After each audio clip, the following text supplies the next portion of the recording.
Tout est déjà ici. Au cœur des montagnes de Kyoto, se dressait un ancien temple, comme suspendu hors du temps. Les pruniers en fleurs, les bassins de carpe et les vieux murs de bois créaient un lieu où la précipitation n'avait pas sa place. C'est là que vivait le maître Zen Rikan, un moine connu pour son sourire paisible et sa démarche lente. Il ne possédait que son bol de mendicité, un petit coussin pour méditer et un manteau usé par le soleil et la pluie. Un jour, un jeune chercheur nommé Taro arriva au temple, chargé de livres et de questions. Il avait parcouru un long chemin, traversant villes et rivières, convaincu que ce temple isolé recelait le secret de la plénitude. À son arrivée, il trouva le maître en train de balayer la cour avec un balai en bambou. Sans attendre, Taro s'inclina respectueusement et dit « Le maître Rikan, j'ai lu que vous comprenez l'essence du zen. Je viens chercher l'illumination. Où puis-je la trouver? Que dois-je atteindre ?» Le maître arrêta son balai, leva les yeux, et avec un simple sourire répondit « Assieds-toi, jeune homme. Repose-toi un peu. Le thé est prêt. » Un peu surpris par la réponse, Taro accepta. Ils s'assirent sous le toit du temple, contemplant les feuilles qui tombaient, chuchotées doucement par le vent. Pendant que le maître servait le thé, Taro insista. « Maître, j'ai étudié beaucoup d'enseignements. Je sais que tout est impermanent, que l'ego est une illusion, mais je me sens encore vide. Que me manque-t-il » Rikan servit le thé avec soin et dit « Il ne te manque rien. Tout est déjà ici. » Le jeune fronça les sourcils. « Je ne comprends pas. » Le maître montra la tasse, la vapeur qui montait, le cri lointain d'un corbeau, les montagnes à l'horizon. « Vois-tu le thé? Entends-tu le corbeau? Sens-tu la tasse dans tes mains? Si oui, que cherches-tu en dehors de ce moment ?» Taro resta silencieux. Le maître ajouta doucement. « L'erreur est de croire que la plénitude est quelque chose à atteindre. Mais la vie, avec tout ce qu'elle est déjà là. La difficulté est simplement d'en prendre conscience. » Le jeune baissa les yeux, encore pris dans son désir de « plus ». Rikan sourit. « Ne sois pas pressé. Reste. Observe. Tout ce dont tu as besoin pour comprendre est déjà arrivé avec toi. » Et ensemble, dans le silence, ils burent le thé. Les jours passèrent. Taro décida de rester au temple. Au début, il avait du mal à accepter la simplicité de la vie là-bas. Chaque journée se répétait, lever tôt, méditation, tâches quotidiennes, repas frugaux et promenades silencieuses dans la forêt. Pourtant, dans son esprit, les questions bourdonnaient comme des abeilles prises au piège. Quand vais-je atteindre l'illumination? Quand sentirai-je que tout est parfait? Que dois-je faire pour comprendre ce dont parle le maître? Un après-midi, alors qu'ils ramassaient du bois ensemble, Taro ne put se retenir et demanda à nouveau. « Maître, n'y a-t-il pas une méthode? Un chemin à suivre pour atteindre cette paix que vous semblez rayonner ?» Rikan s'arrêta, posa les fagots de bois et regarda le ciel teinté de rouge par le coucher du soleil. « Quand tu es arrivé, dit-il, tu cherchais quelque chose. Et maintenant, tu continues de chercher. Regarde ce ciel, l'arbre exige-t-il de la nuée qu'elle lui enseigne à être ciel? Le vent cherche-t-il une autre direction que celle dans laquelle il souffle déjà ?» Taro baissa la tête. « Mais moi, j'ai encore l'impression qu'il me manque beaucoup. » Le maître ramassa une feuille tombée et la montra. « Cette feuille manque-t-elle de quelque chose pour être feuille? Lui manque-t-il quelque chose pour danser avec le vent? Toi, tu es comme cette feuille. Tu n'as pas besoin de devenir autre chose. Tu dois juste cesser de lutter contre ce que tu es déjà. » Le jeune resta silencieux, touchant la feuille avec respect. Mais au fond de lui, le doute persistait. Cette nuit-là, alors que le temple dormait, Taro s'assit seul dans le vestibule. Le vent agitait les branches, et le ciel étoilé semblait murmurer un secret qu'il ne parvenait pas encore à comprendre. Est-ce vrai? Est-il possible que tout ce que je cherche soit déjà ici, à cet instant? La question résonna doucement dans sa poitrine.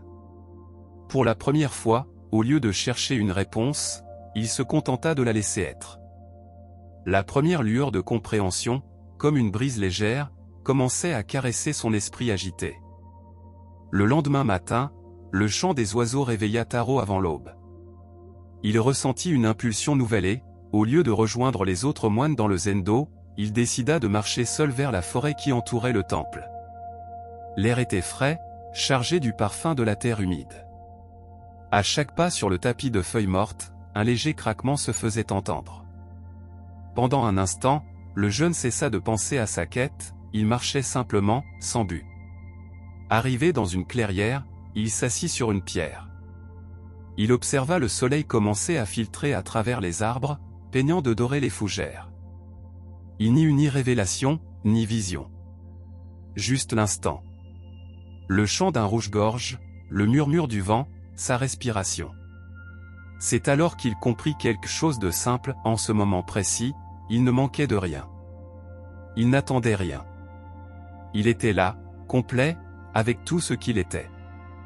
De retour au temple, il trouva Rikan en train de balayer la cour comme à son habitude. Maître, dit Taro, avec un regard différent. Aujourd'hui, dans la forêt, j'ai senti que tout allait bien. Ce n'était pas une compréhension intellectuelle.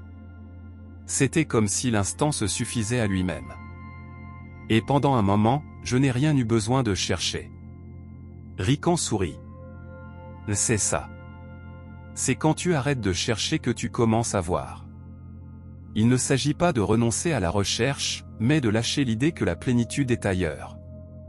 Tout est déjà ici, mais tant que tu regardes en avant ou en arrière, tu ne le verras pas. Taro acquiesça, les yeux brillants de compréhension. Le maître ajouta. Maintenant, la véritable pratique commence, te souvenir de cela, même quand les vagues de la vie te secouent. L'instant est toujours complet. Tu es cet instant. Le jeune prit une profonde inspiration. Pour la première fois, il sentit son fardeau s'alléger. Peut-être que le chemin est simplement d'être présent avec ce qui est. Les jours suivants, Taro s'abandonna entièrement à la vie simple du temple. Chaque geste, aussi petit soit-il, devint une occasion d'être pleinement présent. Quand il lavait les bols, il le faisait avec attention. Quand il allait au puits chercher de l'eau, il écoutait le chant des oiseaux et sentait le poids du seau dans ses mains.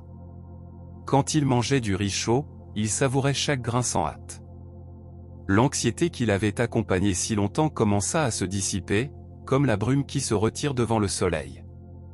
Un matin, alors qu'il balayait la cour, Rikan s'approcha et observa le jeune en silence. Après un moment, il dit : « Je vois que ta façon de balayer a changé. » Taro sourit. « Avant, je balayais l'esprit rempli de pensées, quand atteindrai-je l'illumination ? Que me manque-t-il ? Maintenant, je balaye simplement. Et, d'une certaine façon, je sens que tout va bien ainsi. » Le maître acquiesça. « C'est ça. Quand on comprend que tout est déjà ici, on cesse de courir après des ombres. Alors, même la tâche la plus simple devient complète, parfaite en elle-même. » Taro réfléchit. « Mais, maître, et si demain les doutes reviennent ? Si j'oublie cet état et recommence à chercher ? » Rikan rit doucement. « Alors, quand tu réaliseras que tu cherches, arrête-toi simplement. Regarde autour de toi. Respire. Souviens-toi, l'instant devant toi est tout. Il n'a pas besoin d'être différent. » Le jeune comprit que le véritable art n'était pas de s'accrocher à cette clarté comme à un trésor, mais d'y revenir, encore et encore. Tout est déjà ici, même quand je crois l'avoir perdu. Le vent souffla entre les pruniers, dispersant des pétales comme de minuscules rappels de l'enseignement. Au fil des semaines, Taro sentit son cœur s'alléger. Les questions qui autrefois le tourmentaient s'évanouissaient comme les vagues qui se brisent sur le rivage. Un après-midi, pendant la méditation, quelque chose d'inattendu se produisit. Alors qu'il suivait son souffle, une pensée intrusive surgit, « Ce n'est pas suffisant, je devrais être plus éclairé. » Un instant, la vieille inquiétude revint. Le corps se tendit. L'esprit commença à s'agiter. Mais alors, il se rappela les paroles du maître.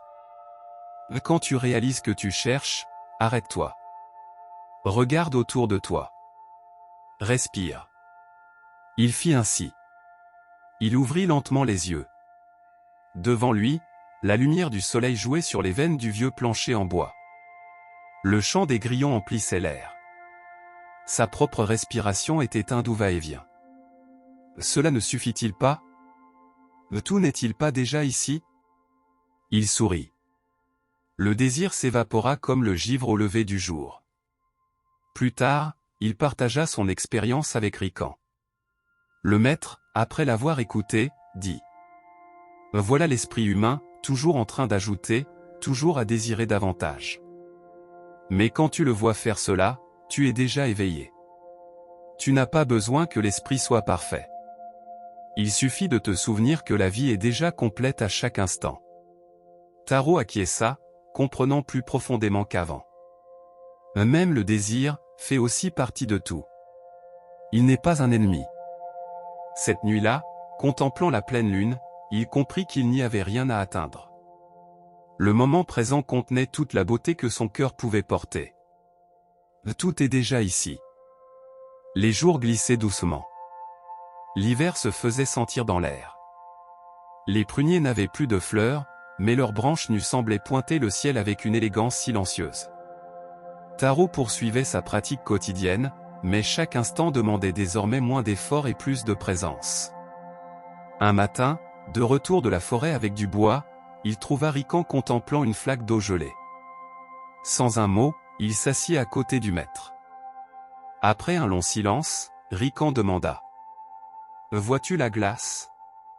Oui, maître. L'eau ne fait aucun effort pour devenir glace. Et quand le soleil reviendra, elle ne résistera pas à redevenir eau. Telle est la nature des choses. Taro réfléchit. N'ai-je pas été comme cette glace, essayant de garder une forme, un idéal d'illumination? Le maître poursuivit. Beaucoup viennent ici pensant que la paix réside dans l'atteinte d'un état spécial, immuable. Mais la paix, c'est de permettre à chaque instant d'être ce qu'il est. Quand il fait froid, ressentir le froid. Quand le soleil arrive, ressentir la chaleur. Ce n'est pas de la résistance, c'est une acceptation profonde. Le jeune homme regarda la glace briller sous les faibles rayons du soleil. Il comprit qu'il n'avait rien à forcer.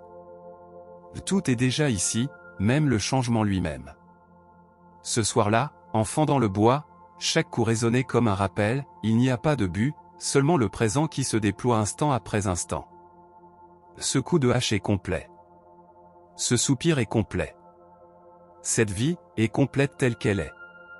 Pour la première fois, il ne ressentit plus l'urgence d'atteindre quoi que ce soit d'autre.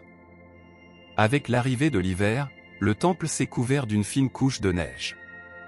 Le paysage blanc invitait encore plus au recueillement et au silence. Un après-midi, alors qu'ils contemplaient ensemble le jardin enneigé, Taro dit au maître: Maintenant, je crois comprendre ce que tu m'as enseigné. Chaque instant suffit.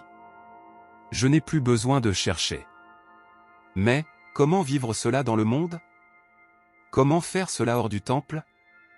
Rican sourit et répondit: Le temple n'est pas ce lieu.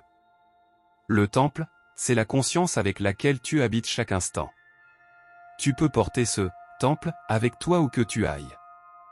Il fit une pause et ajouta: Ne t'attends pas à ce que le monde soit un monastère. Il y aura du bruit, des désirs, de la douleur. Mais même au milieu de tout cela, cet instant reste complet. La pratique, c'est de se souvenir, tout est déjà là, même quand il semble manquer quelque chose. Taro méditait sur ces paroles. Il ne s'agit pas de contrôler les circonstances, mais de changer de regard. Cette nuit-là, il écrivit dans son carnet: Quand j'arrête de lutter contre le moment, je découvre qu'il est parfait tel qu'il est. Quand j'arrête de chercher ce qui manque, je vois que tout est là. Quand j'arrête de résister au changement, la vie coule à travers moi.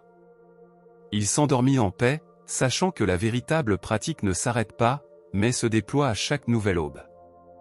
Le jour arriva où Taro sentit que son temps au temple avait accompli son cycle. À l'aube, il fit ses adieux à chaque recoin avec gratitude, le zendo, le jardin, les arbres qui l'avaient accompagné lors de tant de promenades silencieuses. Devant la porte, Rican l'attendait, son balai à la main. Le maître dit Taro en s'inclinant profondément, « Je n'ai pas assez de mots pour te remercier. Je ne repars pas avec des réponses, mais avec un regard neuf. » Rican sourit. « Cela suffit. Ne cherche pas à t'accrocher à cette compréhension. Souviens-toi simplement, où que tu sois, tout est déjà là. Ce n'est pas une idée, c'est ta vie même. » Le maître tendit une branche sèche vers lui. Cette branche ne demande pas quand elle fleurira. Elle ne cherche pas à être plus qu'elle n'est maintenant. Dans son immobilité, dans ce vide apparent, elle est déjà complète. Taro prit la branche avec révérence. « Merci, maître. » Il commença à descendre le sentier enneigé, le cœur léger. Chaque pas était un instant complet. Le vent froid sur son visage, le craquement de la neige sous ses pieds, le ciel ouvert au-dessus de sa tête, tout lui disait sans un mot. Rien ne manque. Tout est déjà là. Et ainsi, sans autre chose, commença une nouvelle étape de son chemin. Non pas avec un but lointain en tête, mais avec la certitude que, à chaque respiration, à chaque geste, la vie se déployait dans sa plénitude. Il ne restait plus qu'à voir.